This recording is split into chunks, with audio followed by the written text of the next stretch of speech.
My father was born and raised in a small town in Nuevo León, Mexico, but when he was a child, his family immigrated to California to work in the fields.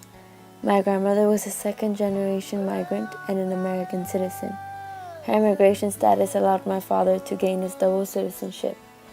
But after he returned to Mexico as a teenager, he decided that he didn't want to go back to the U.S. and that he would stay in Mexico.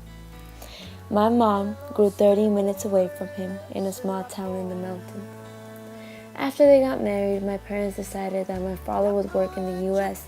and my mother would stay in Nuevo León, and that he would visit every weekend. They never felt the need to live in the United States. The attachment they had to their hometown and their roots was bigger than the American dream. However, after my brother was born, everything changed. He was born very ill, and my father quickly realized that the medication and attention my brother needed would cost every cent they had in Mexico. The medication and doctor's visit was so expensive that my father had to sell most of his land and all of his animals. Without knowing a drop of English, my parents decided to make the move to the U.S. 2 months before I was born. In the U.S., my father's wages wouldn't go as far as they did in Mexico, and we went into welfare.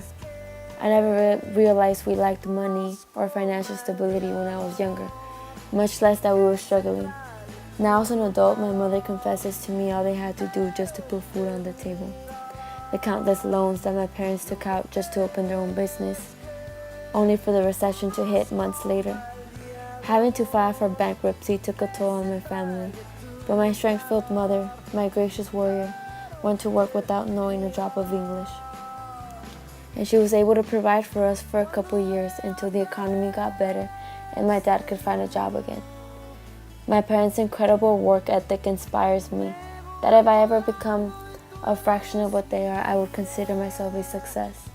Through hard work and dedication, my parents were able to get out of debt and be in a better place after all that turmoil. I will always be grateful for the pain and sacrifices my parents have endured for my siblings and I. I know that moving to another country, away from family and away from friends and everything you've ever known, must be difficult. But they did it for their kids and their family, and I'm always grateful for that. By graduating college, I would love to be able to lessen the load on my immigrant parents and give at least a fraction of what they have given me back to them. Mis padres me han enseñado que en tiempos de angustia se hace el carácter y que las ganas de salir adelante y el amor que se tiene a los hijos hacen el sueño americano una realidad.